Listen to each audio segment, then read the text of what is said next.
Fala pessoal, beleza? Aqui é o professor Ronaldo com vocês.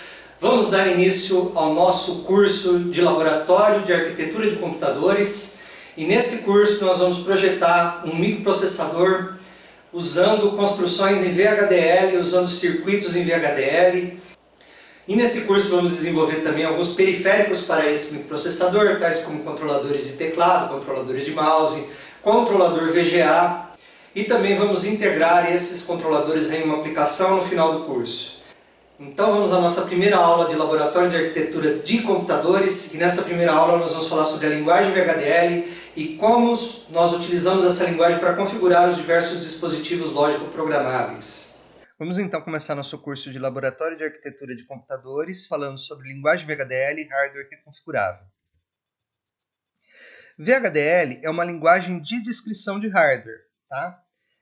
Que significa VHSIC, Very High Speed Integrated Circuits Hardware Description Language.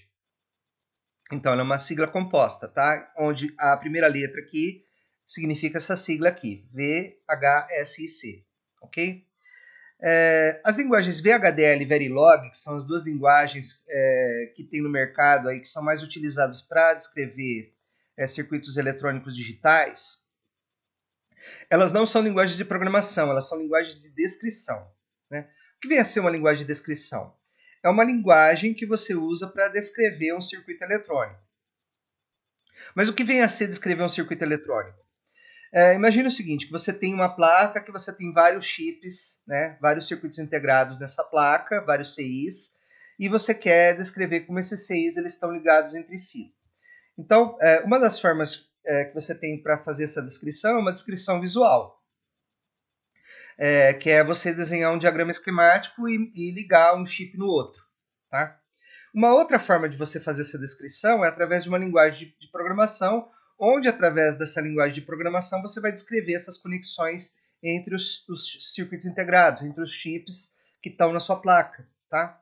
Uma outra forma de descrição, né, essa descrição que eu expliquei para vocês é chamada descrição estrutural.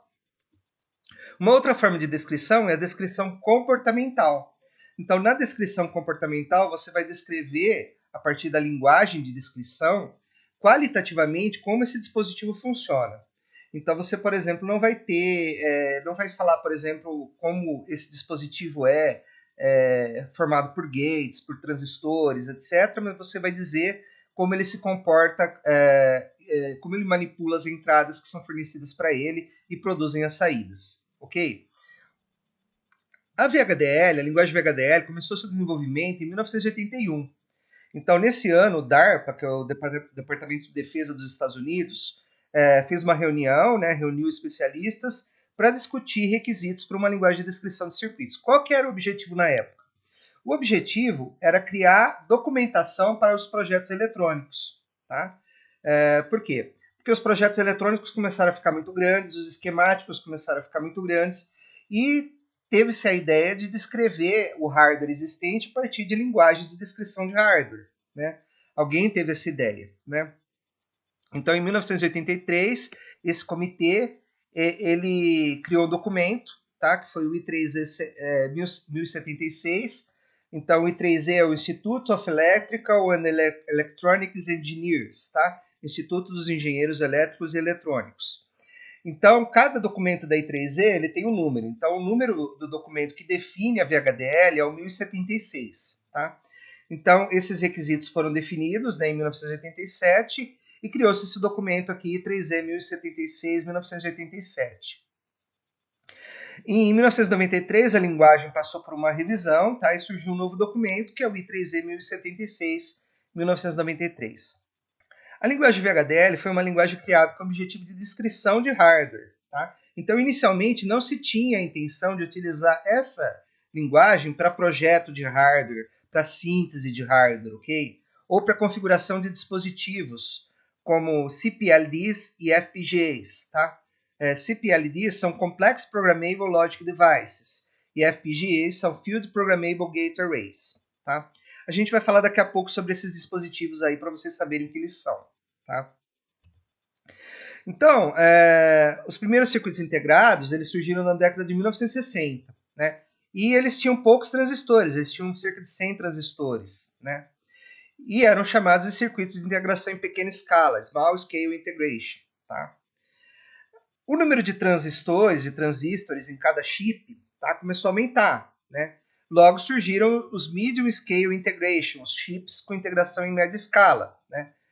Que foram desenvolvidos também na década de 60, 1960, e continham até centenas de transistores em um chip, tá?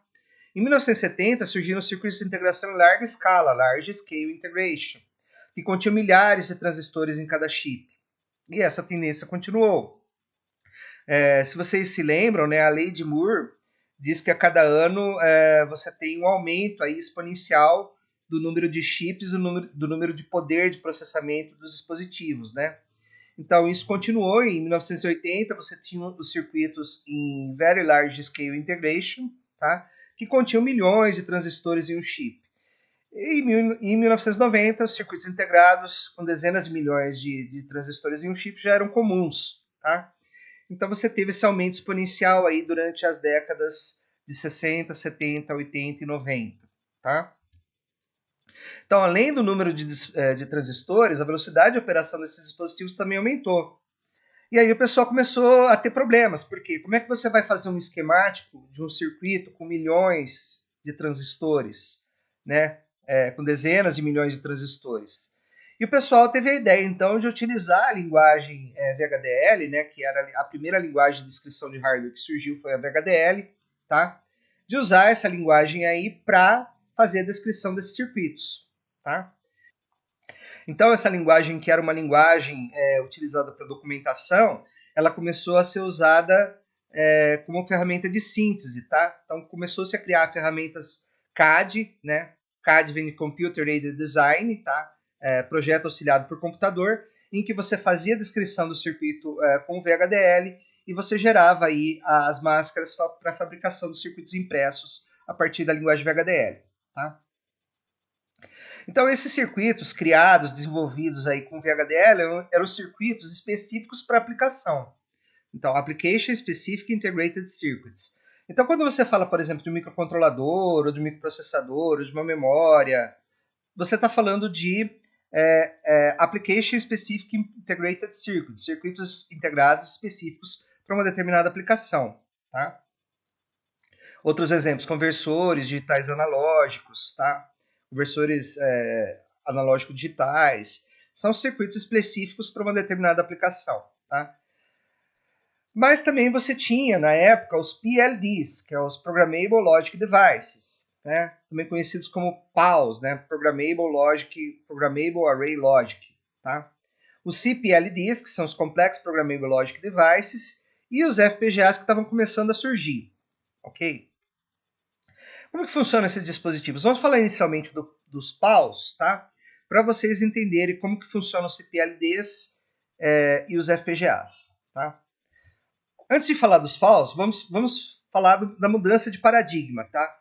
Então, a maneira tradicional de se projetar circuitos digitais antes da década de 1990 era desenhar diagramas lógicos com portas lógicas e memórias. No início da década de 1990, isso se tornou problemático, como eu expliquei para vocês, né?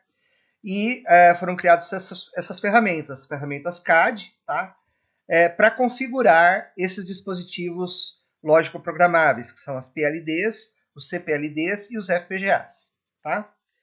Então, hoje em dia, as linguagens Verilog e VHDL elas são utilizadas para configurar esses dispositivos. Muito bem, mas como que funcionam esses dispositivos? Vamos dar uma olhada aqui nos arrays lógicos programáveis, ou Programmable Array Logics, ou Programmable Logic Arrays, ou PLDs, ok?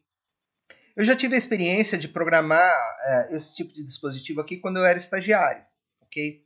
A Altera tinha esse tipo de dispositivo aqui. Vamos lá então, como esses dispositivos funcionam, né? Vocês aprenderam em lógica digital que uma função lógica ela pode ser descrita como soma de mintermos. Então aqui nós temos uma soma de dois mintermos aqui. Só que esses mintermos aqui eles precisam ser configurados, né? Então aqui, por exemplo, você tem a variável A e você tem a variável B e você tem uma variável de saída aqui. Então aqui você tem a variável A, né, sem modificação nenhuma. Aqui você tem a variável A negada. Aqui você tem a variável B sem modificação e aqui você tem a variável B negada. Então, você consegue fazer todas as combinações possíveis das variáveis A e B aqui, tá? Queimando esses fusíveis aqui, ok? A mesma coisa você pode fazer para o mintermo de baixo. Então, vamos dar um exemplo. Suponha que você queira implementar a função x igual a AB. Quais fusíveis deveremos queimar? Bom, primeiro você poderia queimar todos esses fusíveis aqui, né? Mas aí você teria o valor 1 aqui nesse mintermo, né? Porque você tem resistores de PUAP aqui, ok? E esses resistores de PUAP aqui, eles vão te fornecer 1 aqui em cada uma das entradas. Então aqui você vai ter 1 na saída e 1 ou alguma coisa vai dar 1. Então isso não funciona, tá? Como que vai funcionar? Bom, vai funcionar da seguinte forma, né? Você vai falar que x, né, que é a sua saída aqui, é AB mais AB. Né? Então você vai produzir, aqui em cima você vai produzir o mintermo AB, e aqui embaixo você vai produzir o mintermo AB, ok? Então você tem que produzir o mintermo AB aqui, né, na saída desse end, e você tem que produzir o mintermo aqui na saída desse end, tá? E como é que você vai fazer isso, né? Você vai queimar os fusíveis aqui que tem NOT. Então você queima esse fusível que tem NOT aqui, queima esse que tem NOT, queima esse, tá? Tá, então como é que você vai queimar esses fusíveis? Você vai, a partir de 3 pinos externos, por exemplo, especificar qual dos fusíveis você quer que seja queimado, tá? E aí você programa um registrador interno desse dispositivo, por exemplo, tá? A partir de uma interface que pode ser serial, né? Por exemplo, clock dados. E aí você aplica uma tensão alta no pino VPP, que é um pino usado para fazer programação. Então, quando você aplica a tensão VPP nesse pino do dispositivo, você queima esses fusíveis e aí você programou esse dispositivo, tá? Uma outra forma seria você ter um contador interno, né? Em que esse contador endereça o fusível, tá? E aí você você, por exemplo, não quer queimar esse fusível aqui de número 0. Então você não aplica VPP. Aí você dá um clock, aí você quer queimar esse fusível, você aplica VPP. Aí você dá um clock, você não quer queimar esse fusível, não aplica VPP. Aí você dá um clock, quer queimar esse fusível aqui, você aplica VPP, e assim você vai dando clocks e vai aplicando VPP e você vai queimando aí os fusíveis que você quer queimar, tá? Então essa é uma das formas aí de você programar também o seu PLD, tá? O seu Programmable Logic Device, ok? Já os CPLDs, eles são dispositivos, né, com uma complexidade maior que o PAL, né? O CPLD ele pode ser pensado como vários PALs em um único chip, tá? E eles têm uma complexidade intermediária, tá? Os CPLDs eles têm uma complexidade intermediária entre um PAL e um FPGA, tá? Então, o bloco de construção do CPLD é a macrocélula, né? As quais implementam as funções lógicas combinacionais de registro, entrada e saída, tá? Então, em cada macrocélula você tem uma espécie de PAL aí nessa macrocélula que você pode programar, tá certo? Já em 1980 surgiu uma arquitetura completamente diferente dos CPLDs, que foram os FPGAs, tá? Qual que é a diferença básica entre o FPGA e o CPLD? No CPLD, você faz o circuito lógico a partir de gates, tá? A partir de portas lógicas, né? Nos FPGAs, não. Nos FPGAs, se você quer fazer uma função, por exemplo, de 4 variáveis, tá? O que você vai fazer no FPGA é programar uma RAM interna, tá? Uma RAM interna.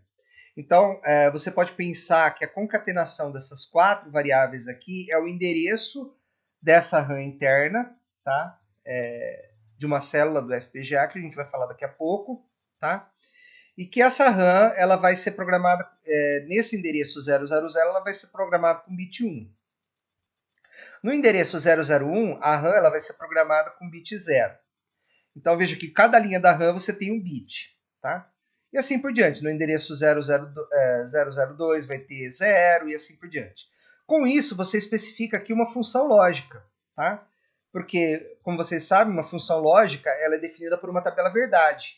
Então, quando você programa essa RAM, você programou a tabela verdade de uma função lógica com 4 entradas, ok? Essa tabela aqui, essa tabela lógica, que fica em cada célula do FPGA, é chamada de lookup table, ou LUT, tá? Então, essas tabelas de consulta, né, essas tabelas lookup, elas foram utilizadas para substituir os circuitos combinatoriais, que eram aqueles circuitos das PLDs que eu falei para vocês. Tá? Então, por exemplo, na figura ao lado, pense que a concatenação ABCD é um endereço de memória. Então, são os pinos de entrada para o endereço de uma memória 16 por 1. Por que 16 por 1? Né? Porque ela tem 16 posições, tá? Ou seja, varia de 0 aqui até 15, tá? E cada célula da memória, cada posição da memória tem um bit. Então, é uma memória 16 por 1, tá? 16 palavras por um bit. Então, A, B, C e D são os pinos de endereço e esse é o pino de saída da memória, tá? E essa memória é o quê? É a LUT, é a Lookup Table do seu FPGA, tá? Então, no FPGA, uma LUT é uma memória do tipo RAM. Então, os FPGAs são Field Programmable Gate Arrays, arrays de portas programáveis em campo, e existem no mercado 3 principais fabricantes de FPGAs. A Altera, né, que foi comprada pela Intel, a Xilinx, que foi comprada recentemente pela AMD, e a Lattice. Tá? Quando falamos de FPGA, o principal conceito que devemos ter em mente é o conceito de elemento lógico. O que vem a ser um elemento lógico? O elemento lógico é um elemento de configuração do FPGA que consiste em uma lookup table, que é essa RAM que eu falei para vocês aqui, que vai ser configurada, tá? Para definir o meu circuito. E normalmente um ou mais flip-flops, ok? Então, quando você fala em FPGAs da Altera, o elemento lógico é chamado de LE, Logical Element, tá? Em FPGAs da Altera. Já em FPGAs da Xilinx, tá? Se você estiver lendo um livro da Xilinx que usa FPGAs da Xilinx, né, você vai ver o termo CLB, que é Configurable Logical Block, né? Ou seja, é o elemento lógico em FPGAs da Xilinx, tá? Então, o elemento lógico é o bloco básico de construção de circuitos a partir de um arquivo de configuração. Então, aqui, na Xilinx, a gente vê, aqui no FPGA da Xilinx, a gente vê um elemento lógico, CLB, tá? Você tem vários CLBs no FPGA. CLB é Configurable Logical Block, tá? E no CLB ele é dividido em fatias, né? Cada fatia tem uma lookup table e um flip-flop, tá?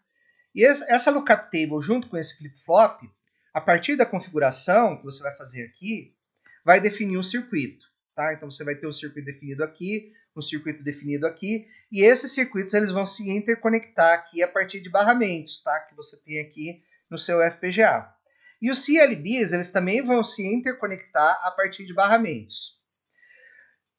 Uma outra coisa importante que existe em FPGA são os blocos de entrada e saída, tá? Nos FPGAs das Xilinx, os blocos de entrada e saída são chamados de Input Output Blocks, tá? IOPs, tá? Então, esses IOPs aqui conectam os pinos de entrada e saída, tá? Podem ser pinos de entrada, podem ser pinos de saída. Esses pinos eles são conectados aos CLBs, tá? Aos elementos lógicos aí do FPGA. Tem também blocos PLL, Phase Locked Loops, tá? Que controlam como o clock vai ser distribuído pelos FPGAs, tá? Que a gente vai falar daqui a pouco. Então, eu comprei, né, em 2010, tá? Eu comprei uma placa da Xilinx, tá? E desenvolvi o Altera numa placa da Xilinx. Mais recentemente, com a aquisição da Altera pela Intel, tá? As placas da Altera elas ficaram muito mais baratas, os FPGAs da Altera ficaram muito mais baratos, então atualmente é muito mais vantagem você utilizar placas da Altera. Então eu vou dar esse curso com FPGAs da Altera, tá? Mas o código VHDL que eu desenvolvi para FPGAs das Xilinx, ele é totalmente compatível, porque ele é um padrão, tá? Ele é o padrão I3E1076, então você pode rodá-lo tanto em FPGAs das Xilinx quanto em FPGAs da Altera, não tem problema nenhum, eles são compatíveis, tá? Quantos elementos lógicos tem um FPGA? Tá? Bom, aí vai depender do tipo de FPGA que você tem. Por exemplo, nessa placa Xilinx que eu comprei, né, que é uma placa fabricada pela empresa Digiland, tá? Essa placa da Digiland usa FPGAs da família Spartan 3E, tá? Então, quantos elementos lógicos ele tem? Quantos CLBs ele tem?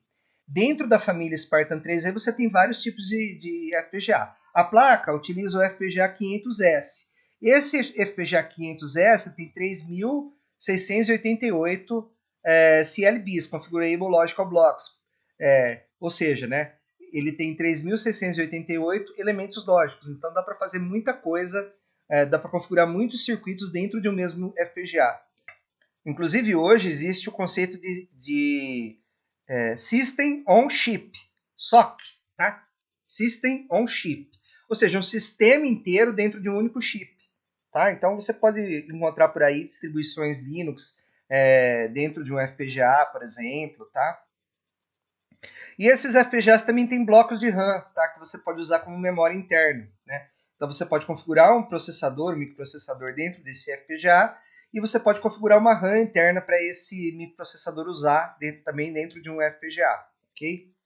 Mas o nosso foco aqui não são FPGAs da Xilinx, são FPGAs da Altera.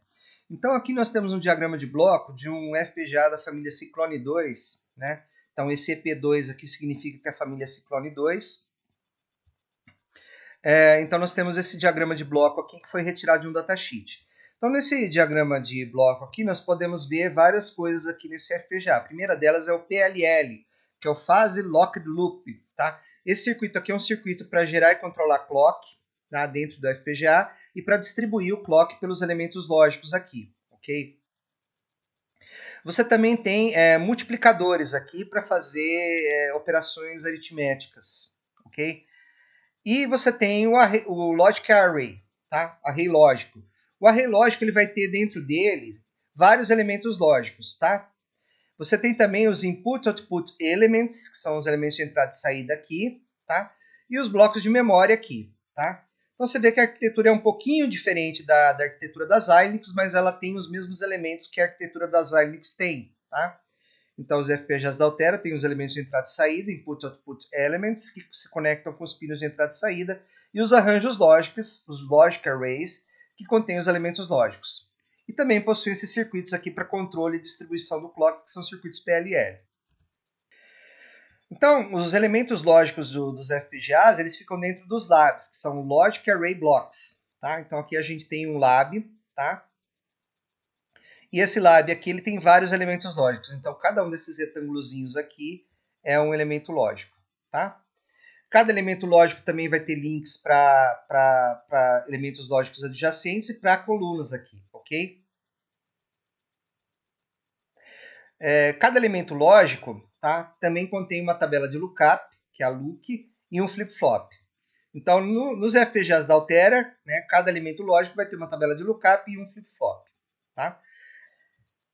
A gente vai ver daqui a pouco aí como que é o elemento lógico por dentro. Tá? Então, cada entrada lá contém 16 elementos lógicos. Tá? Cada logical element, cada elemento lógico contém uma LUT para configurar funções com 4 bits. Então, é aquela RAM que eu falei alguns slides atrás. Contém um registrador programável, que também vai ser programável aí, tá? Vai ser configurável. Um registrador para conexão de carry e um suporte para feedback de registrador. Tá certo? Então, aqui nós vemos o esquema de um Logical Element.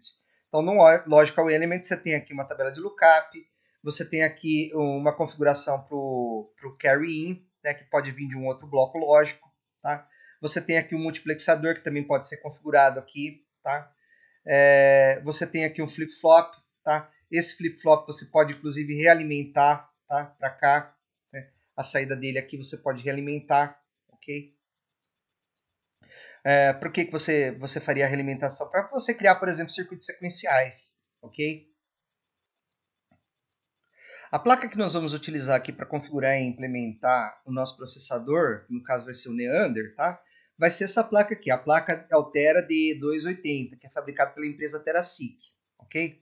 Então essa placa tem várias características aqui, ela tem uma SDRAM, ela tem o FPGA Cyclone 2 aqui, tá? Com 35K elementos lógicos, tá? Ela tem infravermelho, ela tem 8 LEDs verdes, ela tem 18 LEDs vermelhos, ela tem vários displays de 7 segmentos, então é uma placa muito ampla aqui que dá para fazer muita coisa com ela, tá? Para que um FPGA implemente o sistema digital, ele precisa ser configurado. O que é configurar um FPGA? É você pegar e programar as funções lógicas em cada elemento lógico, ou seja, você preencher cada uma das RAMs de vários elementos lógicos aí, preencher a configuração do flip-flop, se o flip-flop vai ser realimentado, onde que ele vai ser realimentado. Então, tudo isso daí você tem que informar para o FPGA, tá? A partir aí de uma cadeia de bits, tá? Chamada de bitstream, que é a bitstream de configuração, tá? Então, inicialmente, você vai fazer o quê? Você vai implementar um circuito, tá? Você vai descrever um circuito por uma linguagem de descrição de hardware, que pode ser Verilog ou VHDL, e aí essa linguagem vai compilar a sua descrição e vai gerar uma cadeia de bits para a configuração de um FPGA. Quando esse FPGA for configurado, ele vai representar o seu circuito, tá? Então, essa cadeia contém a informação de quais elementos lógicos do FPGA serão configurados e como esses elementos serão configurados. Isto é, como será preenchida a memória RAM de cada LUT desses elementos lógicos, como ficarão as conexões internas do mesmo e como ficarão as conexões de um elemento lógico com outros elementos lógicos, tá? Então, é isso que é a configuração de um FPGA. De modo geral, a configuração de FPGAs pode ser ativa, tá? O que vem a ser uma configuração ativa? O FPGA pede a configuração para um dispositivo, tá? Então ele inicia o processo, ele inicia o autoprocesso de configuração. Ele mesmo vai querer se autoconfigurar, tá? Então isso é configuração ativa. Então o FPGA pede a configuração para uma memória externa, geralmente uma memória do tipo ROM serial, tá? Ou do tipo flash serial, tá? Com interface SPI, por exemplo, tá? E essa memória vai fornecer para o FPGA a configuração, tá? Então, olha aqui. De modo geral, a configuração do FPGA pode ser ativa, onde o FPGA controla todo o processo, obtendo os dados necessários através de um dispositivo de memória externa. Então, a memória fica externa ao FPGA e o FPGA pede para essa memória externa fornecer a configuração para ele, tá? Isso é chamado de configuração ativa. Ou passiva, onde um dispositivo externo controla todo o processo fornecendo esses dados, tá? Então, por exemplo, quando você pluga, tá, um cabo e você programa o FPGA diretamente a partir desse cabo, você está fazendo uma configuração passiva, tá? Então, muitas vezes o modo JTAG, que também é uma configuração passiva, tá? Uma forma de configuração passiva, modo passivo de configuração é referido como uma terceira forma de configuração, tá? Então, quais são os possíveis modos de configuração no FPGA da Altera? Você pode ter o modo serial ativo, ou Active Serial, tá? Ou Master Serial. Esse modo é o que geralmente você utiliza quando você quer que a programação do FPGA ela seja mantida na placa, tá? Então você vai programar a ROM ou a flash da placa, tá?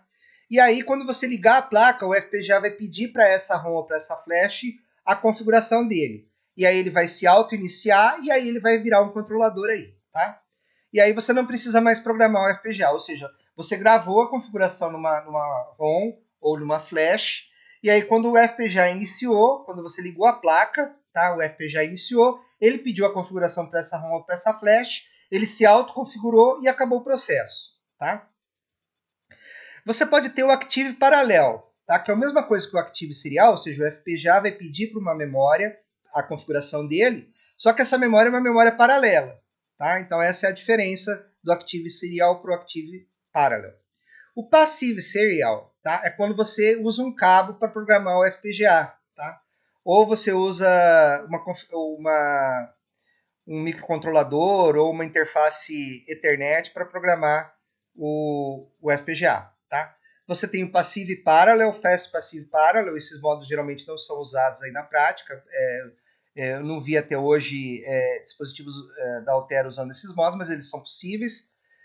Você tem o Passive Parallel Síncronos, Passive Parallel Assíncronos e o JTAG, tá? O JTAG é o que a gente vai usar aqui. O JTAG ele programa diretamente o FPGA a partir de uma interface, tá? E o JTAG, você pode usar ele junto com o Active Serial, tá? Para configurar o seu FPGA. Ok? E por último, você tem o Passive Configuration via Protocol, em que você usa uma interface Ethernet aí para você programar o seu FPGA, tá?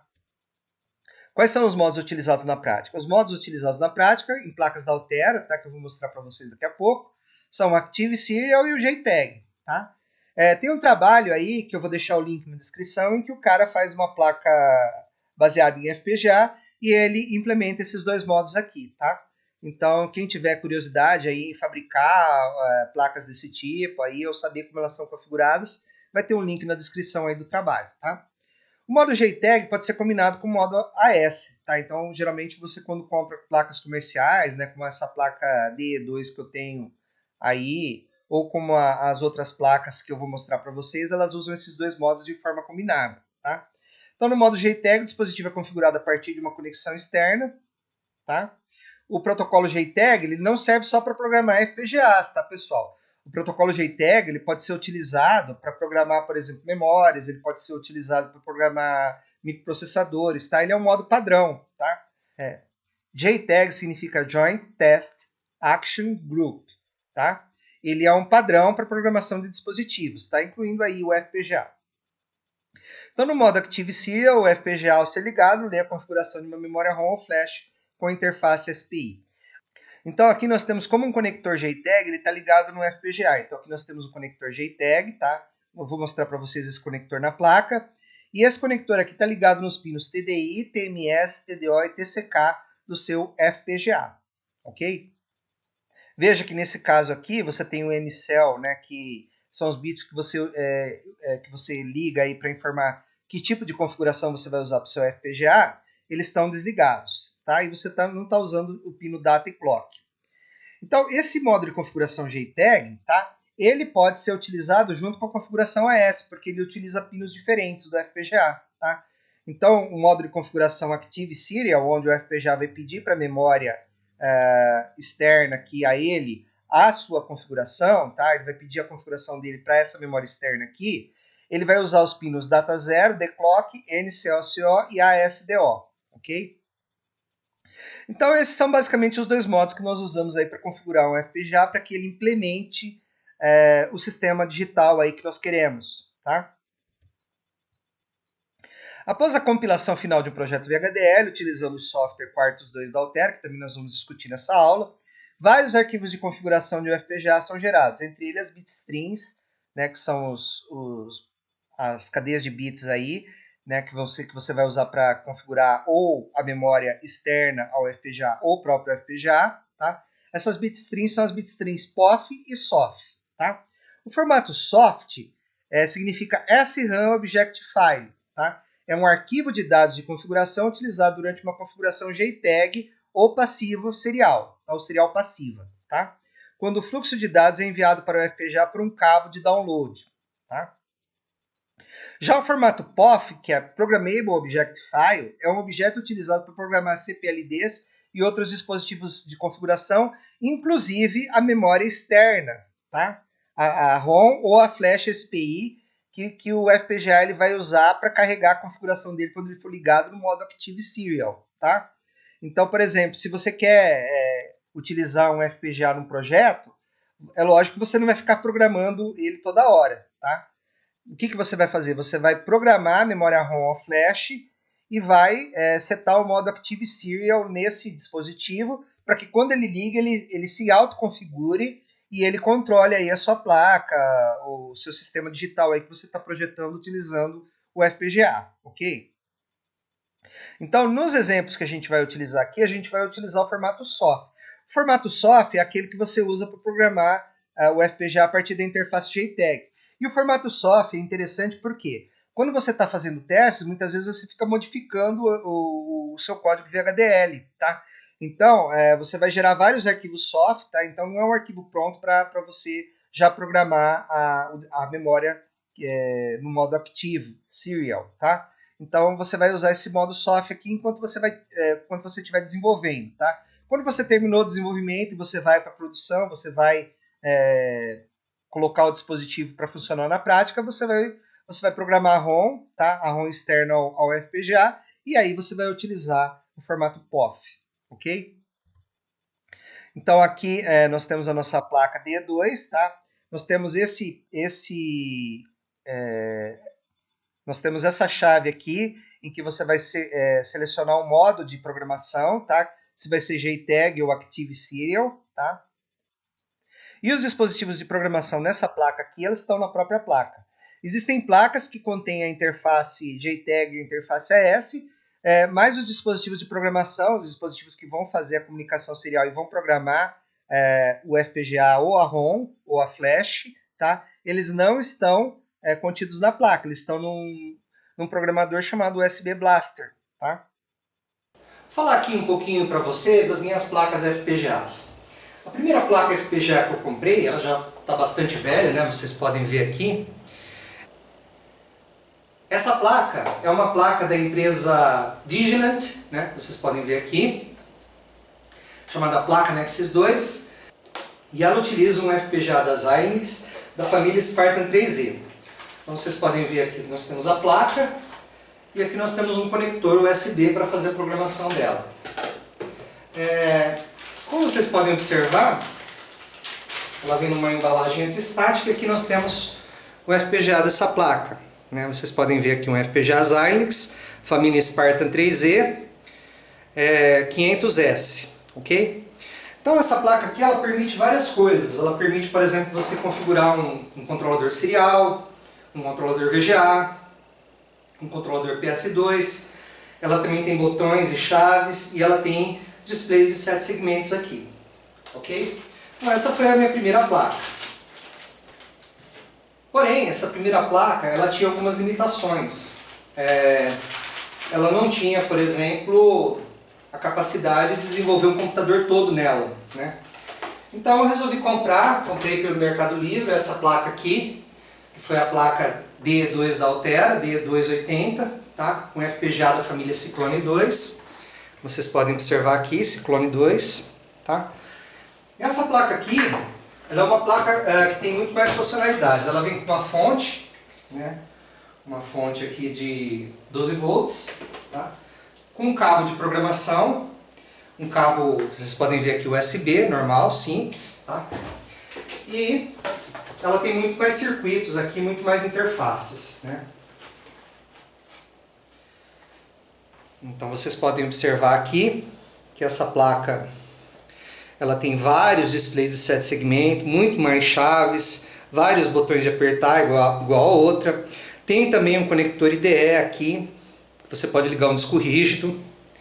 Ela tem um FPGA aqui no centro, ela tem uma memória flash.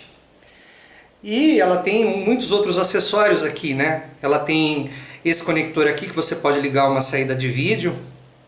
Esses conectores aqui que são entrada e saída de áudio. E você tem também um conector para programação e um conector USB. E aqui é o conector de alimentação. E também tem a interface Ethernet, ou seja, você pode desenvolver aplicações de rede utilizando essa placa. Então ela é uma placa muito mais poderosa, ok? Que a minha placa original. Essas placas que eu mostrei para vocês, elas têm o circuito montado, mas elas também contêm conectores de expansão, que você pode utilizar para aumentar o tamanho do seu circuito ou para colocar outros circuitos adicionais que a placa não possui. Mas essas placas têm uma desvantagem de serem caras. Existem placas no mercado, como essa placa aqui, né, que usa FPGAs da família Cyclone 4. Essas placas aqui elas são mais em conta e elas servem também para muitos experimentos que nós estaremos fazendo durante o curso. Elas têm dois conectores aqui, um para conexão Active serial e outro para conexão JPEG. Então, nesse conector aqui você programa a memória ROM ou a memória flash da placa, que o FPGA vai ler para fazer a configuração ativa da placa, né? Então você tem o FPGA aqui da família Cyclone 4 e aqui você tem Active Serial, como vocês podem ver aqui, e aqui vocês têm JTAG. Então no Active Serial você programa a memória ROM ou a memória flash da placa e no JTAG você programa diretamente o FPGA. Okay? E aqui você tem conectores ligados nos pinos do FPGA que você pode utilizar para outra finalidade. Okay? Temos também essa outra placa chinesa aqui, né? Que usa também o Cyclone 4, FPGA da família Cyclone 4 da Altera. E também tem algumas funcionalidades aí, como conector VGA, conector PS2. E serve também a muitos experimentos, como por exemplo, você pode colocar um display aqui de cristal líquido aqui, tá? para exibir debug ou exibir alguns caracteres aí que você queira, ok? Finalmente, a placa mais simples de todas é essa placa aqui, que usa o FPGA da família Synchrony 2 EP2C5T144, ok? Essa placa também tem um conector AS, como vocês podem ver aqui, um conector JTAG, e aqui atrás ela tem uma memória flash serial, ok? Aqui nós temos dois reguladores de tensão, como vocês podem ver, né? Um para 5.5 volts, um para 3.3 volts, então é uma placa bastante simples aí, tá? Que você pode colocar no seu projeto, você pode, né, plugar essa placa aqui no seu projeto, ok? E ela tem um botão e também tem um LED, né? Então ela é uma placa bastante simples, e se você quiser comprar essa placa aqui, ela custa por volta de R$111, tá? E você pode montar o circuito no protoboard utilizando essa placa aqui, ok? Essas três últimas placas que eu mostrei aqui para vocês, elas não têm o circuito de programação nelas. Então você precisa utilizar um circuito de programação externo, que é o USB Blaster, tá? Então o USB Blaster você pode programar tanto a ROM da placa com ele, ou a flash da placa com ele, como também pode programar o FPGA por JTAG, utilizando esse programador aqui. Ele vai ligado na serial do computador, e aqui você vai ligar em um dos dois conectores, dependendo do que você quer programar na placa, ok? Vamos falar então agora do VHDL. Nós vamos fazer agora a nossa primeira descrição em VHDL. E eu vou deixar os links aí na descrição para uma apostila de VHDL da Escola Politécnica da USP. E também uma apostila aí indicando como é que você usa o ambiente Quartus 2 aí da Altera para você fazer a compilação aí da sua descrição VHDL, ok? Um código VHDL sempre descreve o comportamento esperado de um circuito. Os comandos utilizados na linguagem são todos concorrentes, né? Isso significa que a ordem utilizada na descrição é irrelevante para o comportamento da descrição. Por essa razão, a linguagem VHDL foi baseada na linguagem de programação ADA. A linguagem ADA era uma linguagem que existia na década de 70 para a programação de sistemas concorrentes. Então, era uma linguagem inerentemente paralela, tá? Então, o que o pessoal fez? Eles aproveitaram alguns conceitos que já existiam na linguagem de programação ADA e criaram a linguagem de programação VHDL. Um código VHDL sempre vai ser constituído de entidades e arquiteturas das entidades, tá? Então, na descrição do comportamento da entidade, outras entidades podem ser utilizadas, definindo, portanto, uma hierarquia de entidades na descrição. A ocorrência de um evento em um sinal, a mudança do valor de sinal, leva à execução de todos os comandos sensíveis àquele sinal, que é a lista de sensibilidade do sinal que a gente vai estudar numa próxima aula aí, ok? Mas vamos começar do básico, né? Vamos supor o seguinte, né, que eu tenho um chip aqui, tá?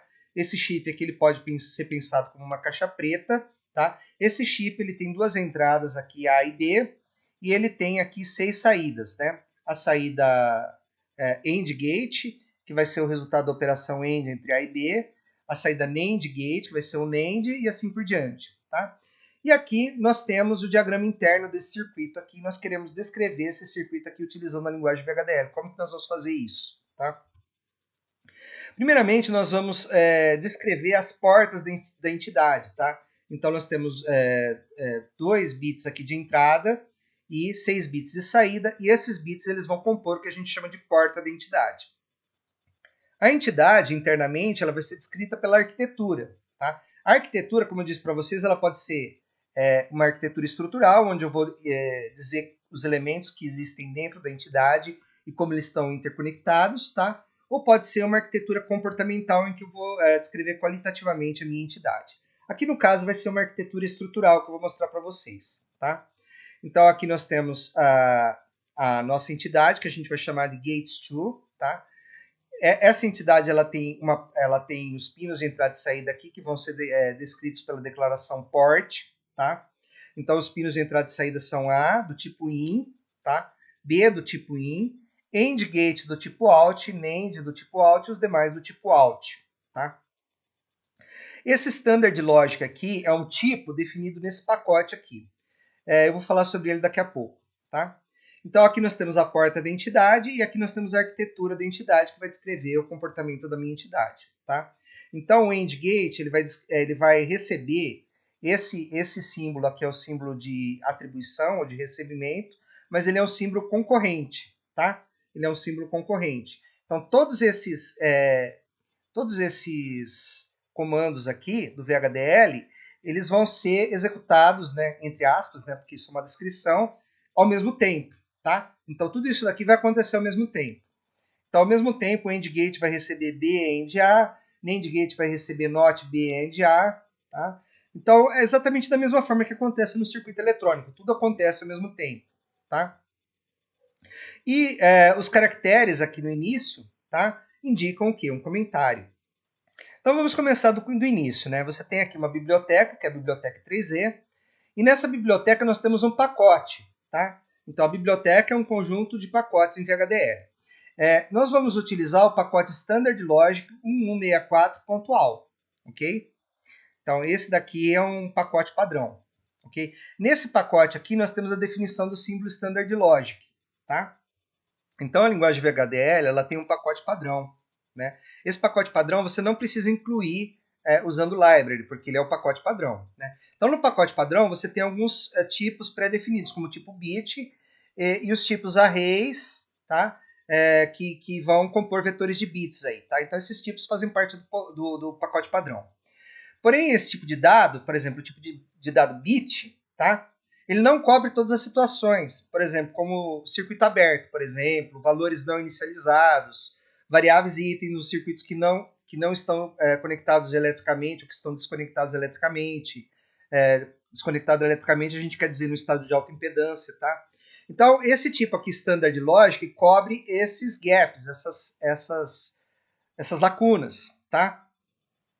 Então, com o objetivo de adicionar facilidades à linguagem, foram propostos dois padrões, o I3E 1164, que é o que a gente está utilizando aqui, e o I3E 1076.3. Tá?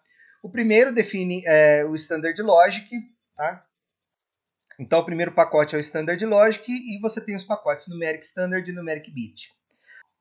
Então, o pacote em VHDL, o package, tá? Ele é como se fosse uma biblioteca em si, é um local que você vai colocar várias informações que estão relacionadas entre si, como tipo de dados, funções, etc. Okay? O padrão 164 cobre a lacuna do pacote padrão, definindo novos tipos de dados, né? Como o Standard Logic, que eu falei para vocês, tá? Que permite modelar condições de alta impedância, em casos que mais de uma porta aciona o mesmo nó, etc. Tá? Então, por exemplo, no Standard Logic, você tem os valores U, que é o uninitialized, não inicializado, o X, que é o X, que é o valor desconhecido, o 1 e o 0, né, que são os valores padrões dos bits, o Z, que é o estado de alta impedância, também chamado de floating, né, flutuante, tá? O W, né, que é fraco, né, fraco X, né, então fraco 1 e fraco 0, tá? O H e o L, né, que são fraco 1 e fraco 0, tá? Quando você quer dizer que é só fraco e você não quer definir o tipo, se é 1 ou se é 0, você usa Z. Quando você fala que é fraco, você quer dizer que é um fraco alto ou um fraco baixo, tá? Você usa o weak 1 ou o weak 0 aqui, tá? E menos aqui seria o don't care, tá? Os valores inteiros, eles variam de menos 231 até 231 menos 1. Você tem os valores booleanos, né? O tipo booleano que é true ou false, e você tem o tipo bit, que pode assumir os valores 0 ou 1. Mas esse tipo aqui, na maioria das descrições nossas aqui, nós não vamos usar, ou em quase todas as descrições, nós não vamos usar o tipo bit, nós vamos usar o tipo Standard Logic, tá? Você tem o vetor de Standard Logic, né? Esse vetor ele pode ser decrescente ou ele pode ser crescente. Então você pode ter um vetor decrescente. Geralmente a gente usa vetor decrescente porque aí o bit mais significativo ele está mais à esquerda, tá? Como normalmente acontece quando você tem uma figura, tá? Você coloca o bit mais significativo à esquerda. E você tem também o crescente, né? Que seria 0 up to n, né? Up to ou to, você pode ter as duas coisas, tá? Você pode ter up to ou pode ter to também, ok? Então, os dados em uma descrição de uma porta, eles podem ter 5 modos diferentes, tá? Eles podem ter o modo in, né? Quando você coloca in, você está dizendo que o dado é um dado de entrada. O out, que é um dado de saída. Você tem também o in-out, quando você quer um dado bidirecional. Um dado, você pode ter o buffer também, que é o similar ao out, mas permite realimentação interna, né? Então, por exemplo, se você tem um sinal que ele vai sofrer algum tipo de modificação interna ou realimentação, você vai definir ele como buffer aqui, tá? E o linkage, quando você não quer conectar o seu dado a nada, né? Ou quando o sentido de fluxo de dados é desconhecido, tá? Normalmente nós usamos in, out e in, out, tá? In, out e in, out. Nós não, raramente usamos buffer ou linkage, mas vocês podem ver isso daí em descrições, tá? E aí você tem a arquitetura aqui, né? Aqui você tem a porta, aqui você tem a arquitetura onde você tem os comandos concorrentes, tá? Então, o comando menor igual é um comando de atribuição concorrente, tá? Então, no quadro ao lado, os sinais AND gate, OR gate, NOR gate, SHOR gate, XNOR gate, são todos atribuídos ao mesmo tempo, como eu disse para vocês. No caso de atribuição de valores a sinais ou portas, utilizamos esse símbolo aqui, tá? Que é o símbolo de atribuição. Se a atribuição fosse uma atribuição a uma variável, por exemplo, você utilizaria o símbolo dois pontos igual aqui, que seria o mesmo símbolo que você usa no Pascal para fazer uma atribuição de uma variável inteira a outra variável inteira, por exemplo, tá?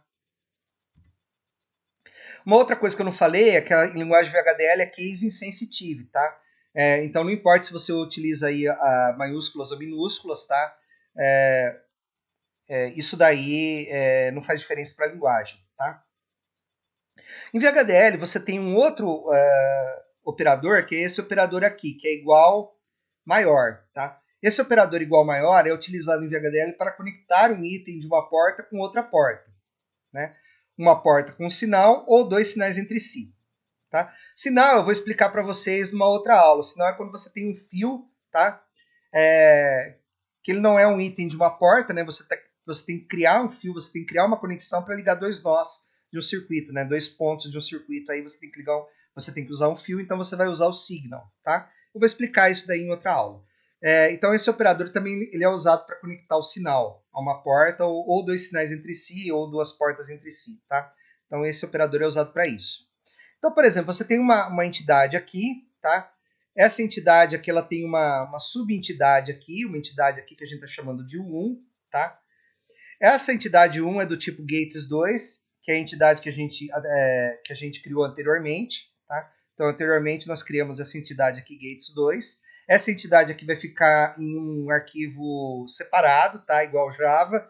Por exemplo, Java, classes diferentes ficam em arquivos diferentes. Aqui, entidades diferentes vão ficar em arquivos diferentes também. Isso é uma boa prática, né? Não precisa ser assim, mas normalmente a gente faz dessa forma, tá? Entidades diferentes em arquivos diferentes.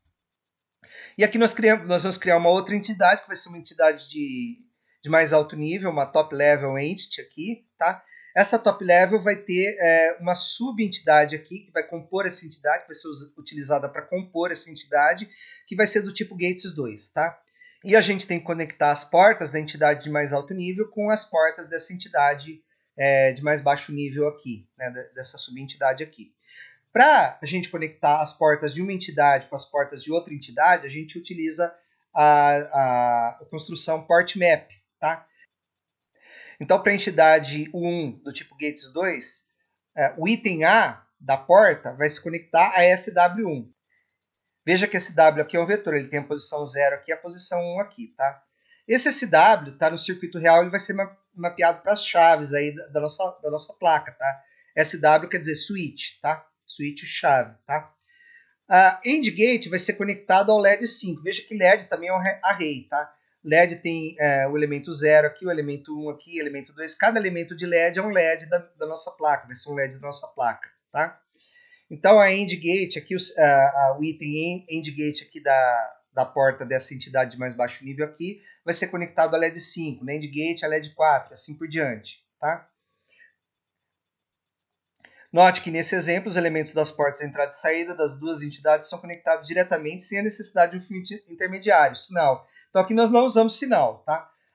Mais posteriormente, no decorrer aí do curso, nós vamos utilizar o sinal, ok? Ok, então nós vamos ter aqui a nossa entidade Gates2 Top, tá? Essa entidade top level aqui que vai ser mapeada no FPGA, tá? E vai se conectar aos pinos de entrada e saída do FPGA para comandar os LEDs da placa, tá? Para ler as chaves da placa e comandar os LEDs da placa, tá? Então, Entity Gates2 Top ela vai ter um switch, tá? Que vai ser do tipo IN, vai ser entrada, tá? Então as chaves são entradas. e os DEDs são saídas, tá? Então, switch vai ser in Standard Logic Vector, vai ser um vetor, tá? Esse tipo Standard Logic Vector está definido nesse pacote aqui, tá? 1 down to 0, então ordem decrescente aqui dos bits, tá? LED vai ser também um Standard Logic Vector, 5 down to 0, 5 down to 0, tá? Então a arquitetura vai ser o quê? Tá? Nota que essa arquitetura vai usar outra entidade de um outro arquivo. Então quando você vai utilizar uma outra entidade de um outro arquivo, você tem que utilizar a declaração component, tá? E no component você tem que colocar exatamente a descrição da porta, tá? Na porta aqui você tem que colocar exatamente a mesma descrição que você colocou quando você definiu, tá, a sua entidade aqui. Tá? Então aqui a sua entidade Gates 2 você definiu com a construção port. Tá? Então essa construção port aqui você vai colocar ela exatamente igual aqui. Ok? E aí você vai terminar com end component. Então você declarou aqui, você disse aqui que Gates 2 é um tipo que está definido em outro arquivo, tá? E o 1 é desse tipo Gates 2, tá? O 1 é um chip, tá? É um componente aqui do tipo Gates 2, tá? E esse chip, né, o 1 do tipo Gates 2, ele vai se mapear para essa entidade aqui de mais alto nível dessa forma aqui, dada pela declaração port map, tá? Então, como foi discutido no início da aula, as declarações de HDL são hierárquicas, tá? Podemos ter uma entidade de mais alto nível, que é a top level, utilizando outras entidades na descrição. Essas entidades são entidades de nível inferior, né? E observe que na definição da porta para entidades GateStop, utilizamos o tipo Standard Logic Vector, que está definido nesse pacote aqui, como eu falei para vocês. Então, veja que você tem a declaração component, né, como eu expliquei para vocês, né? E o 1 é do tipo Gates 2, né? Gates 2 é de que tipo? Desse tipo aqui, desse tipo que tem essa porta aqui, tá? Então veja que aqui antes do begin nós utilizamos a declaração component, tá? Isso daqui o compilador precisa para ele poder checar os tipos aqui, ver se não tem tipo mal casado e checar também com os tipos que você definiu anteriormente para a identidade Gates 2, tá? E aí você tem o 1 aqui do tipo Gates 2, tá? Finalmente você tem aí a port map para mapear o Gates 2 aí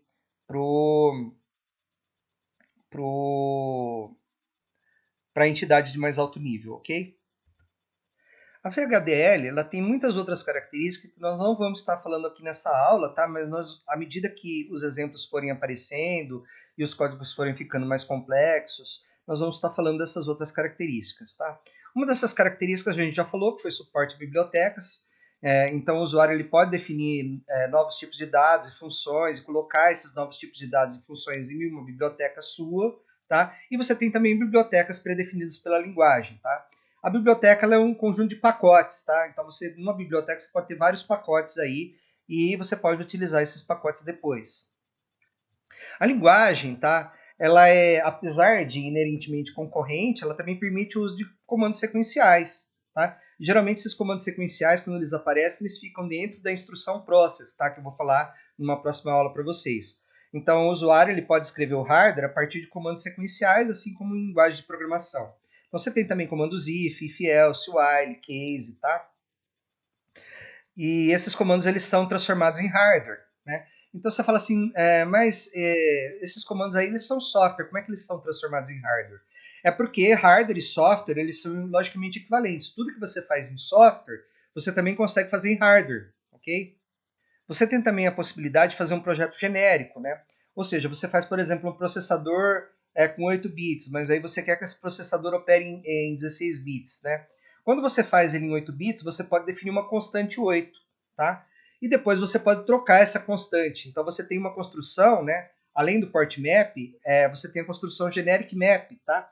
Que permite a especificação de vetores de bit com tamanhos genéricos. Então, uma arquitetura que foi pensada inicialmente para 8 bits, ela pode ser estendida para 16 ou 32, tá? Com o uso dessa construção. As construções genéricas, tá, também podem ser utilizadas para descrever temporizações. Então, por exemplo, você tem, por exemplo, A, NAND, B, você pode colocar after 3, por exemplo, nanosegundos, tá? E esses 3 nanosegundos, esse tempo você pode transformar numa constante, com o genérico, e depois atribuir o valor para essa constante, caso você queira um atraso maior na porta, tá? Você tem também a possibilidade do uso de subprogramas ou subrrotinas, né, assim como na linguagem ADA, tá? E esses exemplos de subprogramas, né, quando um deles a gente vai utilizar quando a gente fizer a especificação de uma memória RAM aqui, tá? Em VHDL, tá? Eles permitem a conversão de tipos. Então, por exemplo, você pode converter um tipo inteiro para um tipo bit ou para um tipo standard logic, tá? E também você pode redefinir operadores, ok? Então, uma linguagem de descrição de hardware em vários níveis de abstração não pode estar limitada a tipos de dados como bits ou booleanos, né? Então, o VHDL permite o uso de tipos inteiro e ponto flutuante, enumerados e também outros tipos definidos pelo usuário, né? Como eu mostrei no começo da aula, você tinha aqueles multiplicadores, tá, de ponto flutuante, né, que você tem no chip da Altera, tá? E quando você define esses tipos, normalmente você aloca essas unidades aí para fazer operações com ponto flutuante, tá? Então, por exemplo, se você criar um tipo ponto flutuante, você vai precisar também de uma ULA de ponto flutuante para manipular esse tipo, etc. E geralmente esses circuitos existem no FPGA e eles podem ser configurados para fazer essas operações, tá? Então, a linguagem também permite a possibilidade de definição de novos operandos para os novos tipos, tá? Da mesma forma que em linguagens orientadas a objeto, aí você tem essa característica. Você tem controle de temporização, que é a habilidade para especificar a temporização em todos os níveis, tá? E a linguagem ela possui construções para detecção de rampa de sinal. O que vem a ser rampa de sinal? Borda de subida ou borda de descida. Então, vocês vão ver lá, Rising Edge Clock, tá? O que é Rising Edge Clock? Borda de subida do clock. Falling Edge Clock, o que é? Borda de descida do clock. Né?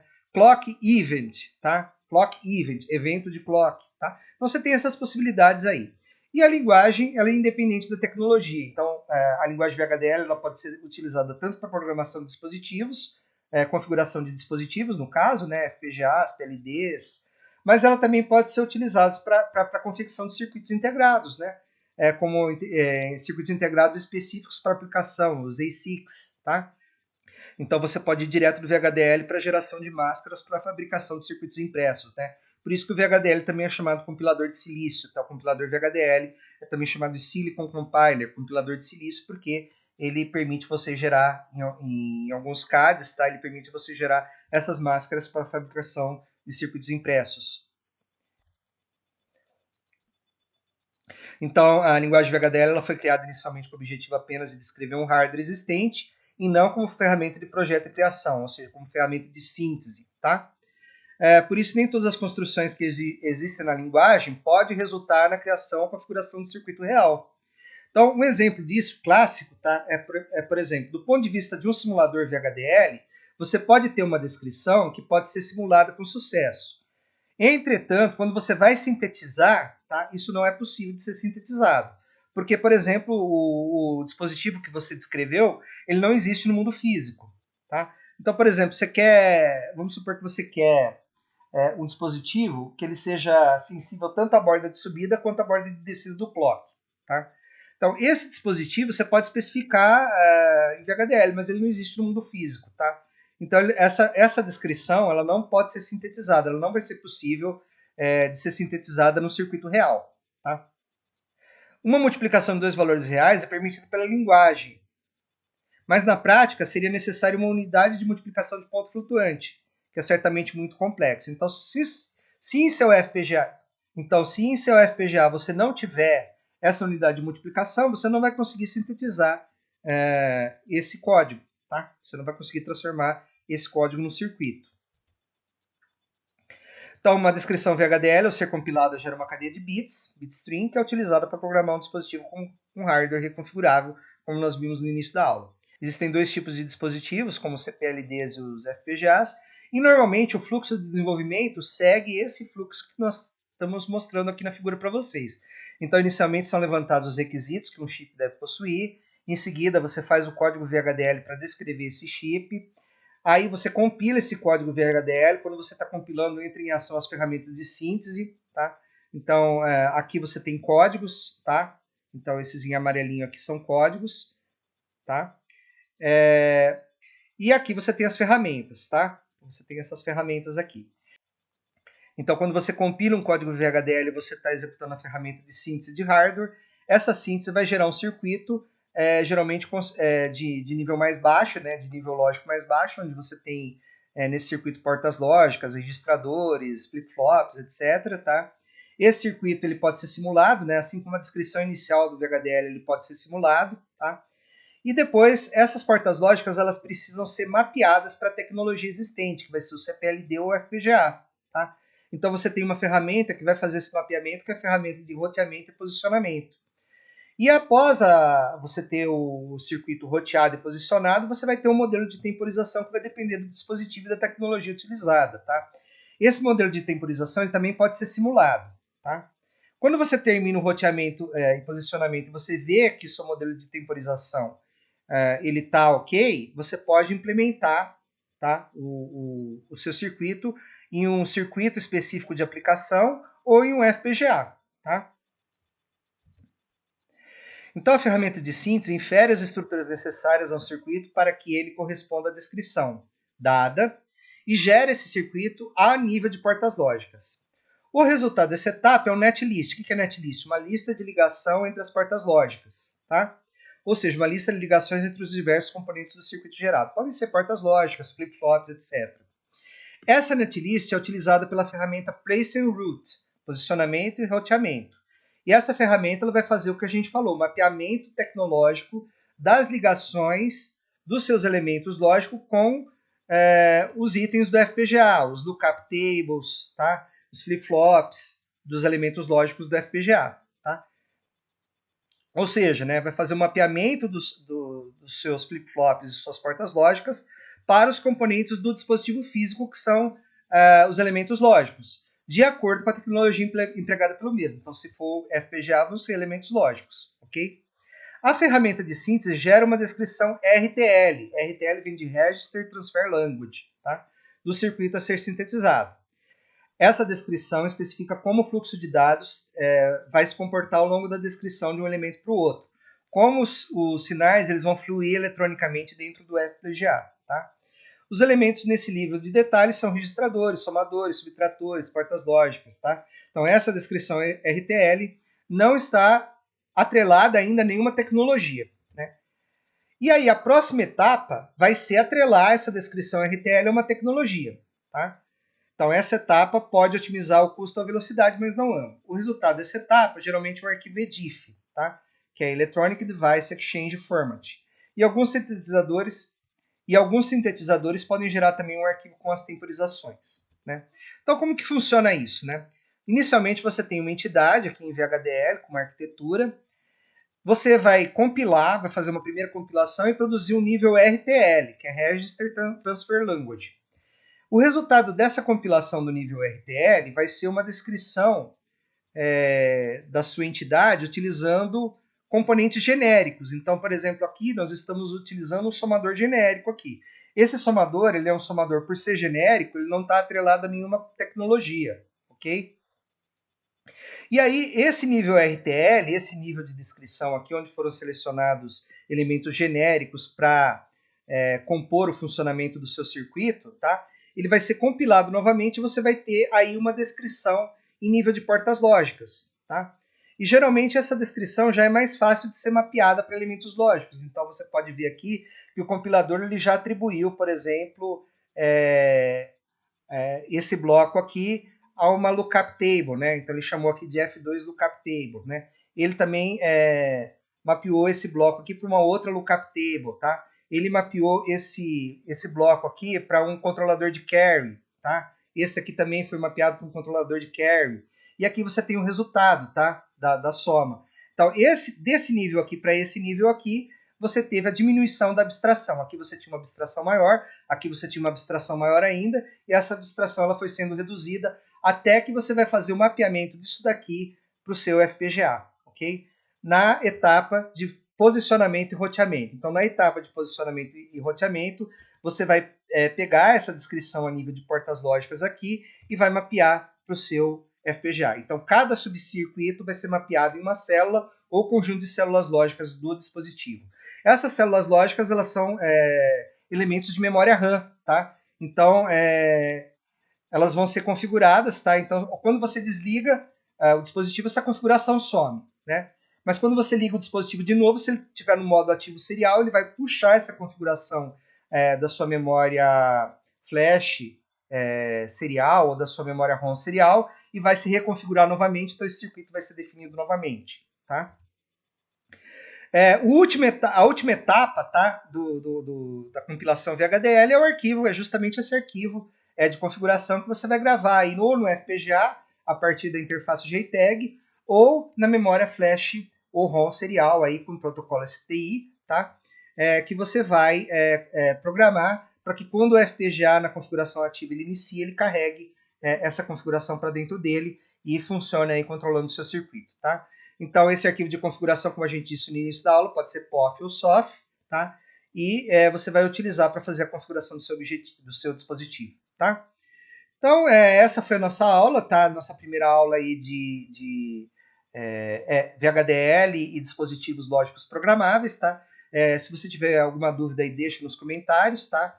E nos vemos na próxima aula, onde nós iremos falar aí sobre os componentes que são necessários aí para você implementar um processador em VHDL, ok? Então, até lá e bons estudos.